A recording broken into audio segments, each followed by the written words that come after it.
this video, let's see how to apply chi-square test in JAMOVI. So before we proceed ahead, let's revise our concepts. So as we were seeing, which statistical test to apply when. So by far we have covered descriptive statistics, that is, categorical variables are represented as frequency and percentage, while continuous variables are represented as mean and standard deviation, or median and IQR, depending on normality of the dataset. Now, when we'll come to analytical or inferential statistics, we have various options, out of which the first which we are going to see today is when we are comparing a categorical variable with a categorical variable. That is, we are seeing association between one categorical variable and another categorical variable. And in this case, we'll use chi-square test or Fisher's exact test. Now the rule goes is, we will apply chi-square test if the expected cell count in more than 80% of the cells is more than 5, and if the expected cell count in more than 20% of the cells is less than 5, then we'll apply Fisher's exact test. So we can think of it as, if we have 4 cells, like in a 2 by 2 column, if we have 4 cells, if in any one of the cells the value is less than 5, the expected cell count is less than 5, we'll apply Fisher's exact test. So here the wording is very important. If the expected cell count is more than 20% of the cells is less than 5, then we will use Fisher's exact test. Now let's see with an example. Here, as the example or scenario goes, that the researcher wants to assess whether physical activity level is associated with NCD risk category among the wellness clinic attendees. So by rule, we have to remember that in case of chi-square test, in the column always there will be the dependent variable, and in the row always there will be the independent variable. So now let's see on JAMOVI. We have our data set ready.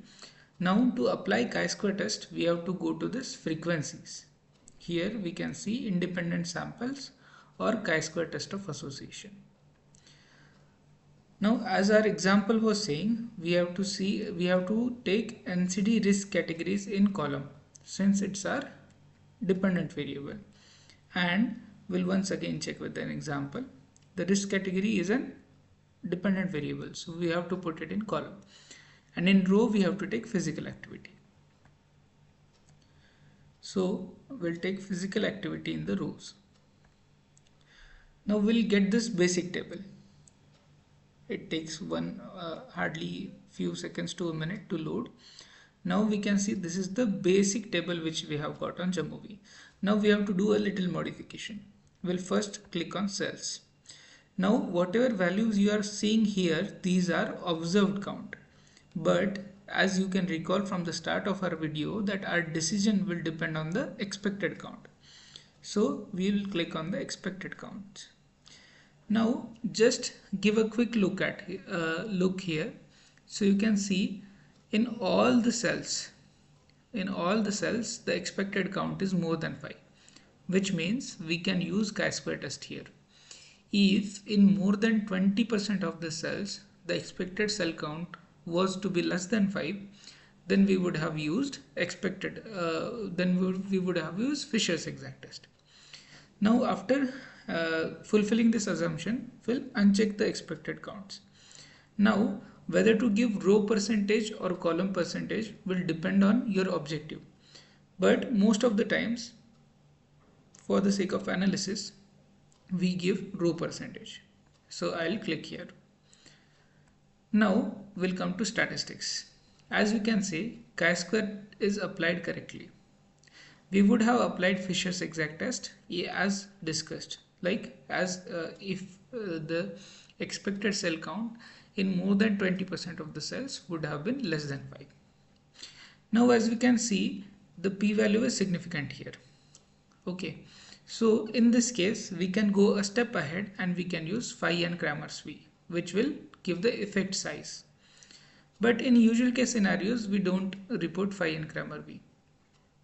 Now this is the composite chi-square table which we will want to report in our thesis or in our project. So we can see the p-value is significant, which means that there is a significant association between NCD risk category and physical activity. We can also say with the help of percentage that those who did adequate physical activity had 80% chance of not having high risk for NCD, while those who did inadequate physical activity, almost 38.5% of the times, they had chance, or they had they could have gone to high risk category in case of NCD. So we can say that it is statistically significant. The association between physical activity and high risk for NCD is statistically significant with a p-value of 0.028 and chi-square value of 4.84. In the same way, we can do for other variables as well. Now, when you will want to, when you will want to report the same thing to a Word file or to somewhere, you just have to right click and you can copy the analysis and paste in a relevant Word file.